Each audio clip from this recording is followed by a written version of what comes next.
what to do with that beautiful rug that's now had a little bit of exposure to the dog's oily skin, and now it looks grubby. We had a message here from Orla that asked us, I have a new rug which states dry clean only, and our dog has discolored it. The size is 2 meters by 3 meters. Would you be able to clean it? So Orla reached out to us, and once we received the photo, we immediately realized that this is quite a unique rug. Something very similar to what I have here. The colors, of course, looks a little different, but it's the similar type of rug, as is this little sample here. This is a fiber that is man-made, and it's very soft. It feels very much like silk. It's viscose rayon. Now, this fiber is extremely absorbent, and it can be quite a challenge cleaning it really carefully to get a good result, and at the same time not disturbing the pile. How the fiber is made is by using cellulose fibers. In some cases they'll use wood and then put it through a process to then extrude a fiber that is very soft, very beautiful, and looks very similar to silk. As you can see on the rug here, you can see the pile of the rug laying down, and then as I brush it up, it stands up again. Now, the sample I've got here has had a stain in the one corner.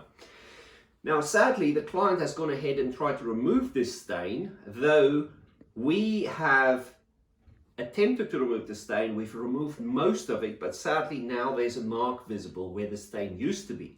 Of course, it's much better. And this is the same in Orla's case. Orla has got a rug like this. On the one side, the dog has used it quite a bit, and the stains are very visible. And also, the label states dry clean only. Now, with dry cleaning, the results are not always that good, because you need to take great care when you use dry cleaning on these types of rugs. So what I want to show you is what would happen if we wet clean a rug like this, and the challenge we face here when we care for these fabrics.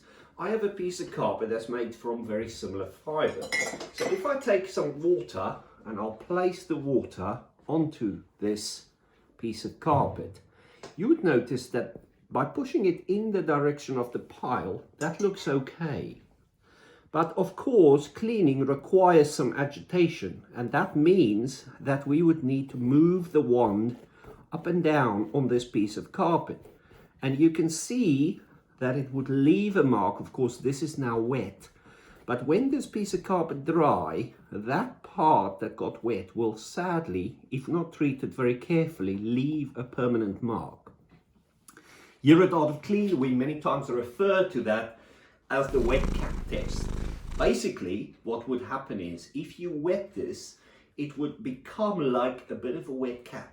That means the fibers lay down, they clump together, and it's very difficult to get that back to the normal condition. And if you clean, you need to be very, very careful when doing this. So coming back to Orla, Orla asked us, can we help with this rug?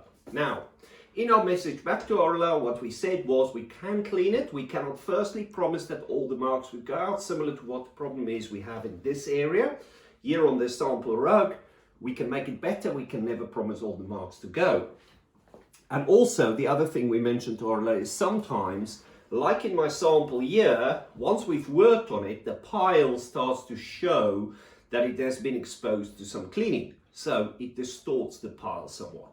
So if you have a rug and you're not totally sure, please feel free to reach out to us here at Art of Clean. We would then take a look at your pictures. Otherwise, come to your home, have a look at the rug, and then give you the correct advice. It is always better to choose a company that's rather straight and honest with you and under-promise and do their best to get a good result, than somebody that would promise you the world and the results are very limiting. Thank you for your time, and I trust that helps. Have a good day. Bye.